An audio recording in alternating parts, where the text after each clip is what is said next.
Bonjour Jean-Victor. Bonjour. Alors on est ensemble pour parler de votre coup de cœur, votre chronique coup de cœur. Et aujourd'hui c'est de la science-fiction, de la fantasy. Donc qu'en avez-vous pensé? Alors franchement j'ai vraiment très bien aimé ce roman. Et donc en fait l'histoire c'est un roman d'anticipation, donc ça se déroule dans le futur. Et un futur justement où la magie est omniprésente. C'est plutôt pour ça, comme vous avez dit, entre science-fiction, fantasy, je le placerai plutôt dans la fantasy à mon avis. Et donc il y a un contexte, parce que qui dit mon nouveau monde, j'imagine qu'il y a un nouveau contexte. Avant de parler des personnages, c'est quoi ce contexte? Oui, monde du futur est égal agencement du futur, c'est-à-dire que l'espace géographique de la Terre a beaucoup changé. De par surtout en fait les mouvements de la tectonique des plaques, c'est-à-dire que les plaques tectoniques, donc les continents, bougent avec le temps. Et c'est comme ça qu'un petit village situé au niveau du pôle Nord devient une des villes de Canamérie située dans un pays où il fait plus chaud quand même, hein, heureusement. Et même si les noms des pays ont beaucoup changé, énormément même, on ne s'y retrouve absolument plus, on reconnaît quand même quelques noms de peuples dont on est habitué, par exemple les Amazones. C'est avec étonnement que je les ai retrouvés, mais voilà.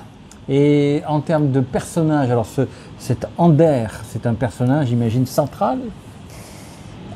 Central, oui, en effet, mais ce n'est pas le seul. Il y a principalement sa sœur, Kiana. Et en fait, Ander, justement, il vit dans la Canamérie. Et ce pays est un peu différent par rapport à ses contemporains. C'est-à-dire qu'il rejette la magie. En fait, il est littéralement magiphobe, je reprends l'expression du livre. Et ça leur pose des problèmes à tous deux parce qu'en fait, ils ont hérité de leur mère, qui était magicienne, des aptitudes, si on peut qualifier comme ça, naturelles pour la magie. Donc au bout d'un moment, les événements s'enchaînent, pratique de magie en classe alors que c'est interdit, etc. Et tout va atteindre son point culminant au moment où les sorciers d'un peuple ennemi et voisin envahissent la Canamérie.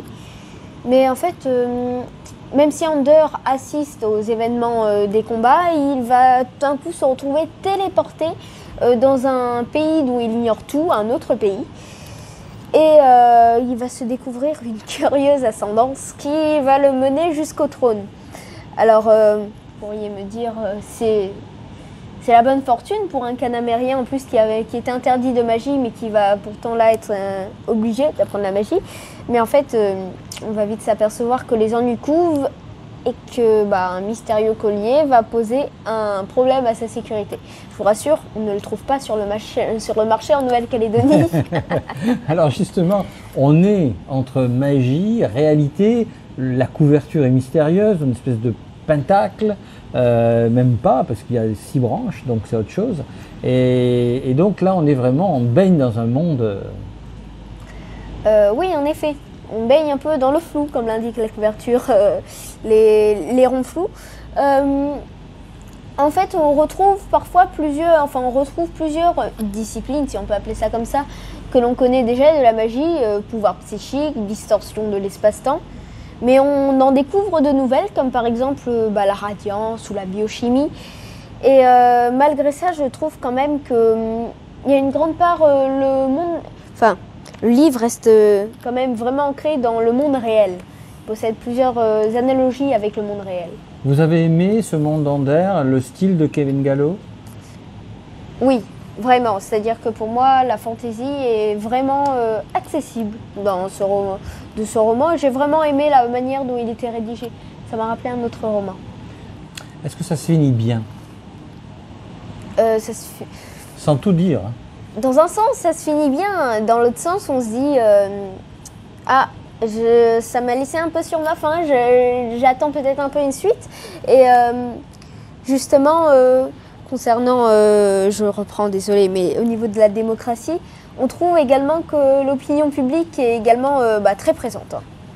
Très présente. Et on rappelle, avant de se quitter, Jean-Victor, que Kevin Gallo vient de sortir un nouvel ouvrage aux éditions Spinel qui s'intitule D'hier et de demain, et c'est aussi de la science-fiction, et nous en reparlerons. En effet. Quelle est votre prochaine rubrique? Vous avez une idée? Alors, La prochaine rubrique portera sur le livre Battements de lune de Christine Bourrelli. Merci beaucoup, Jean-Victor. Merci à vous.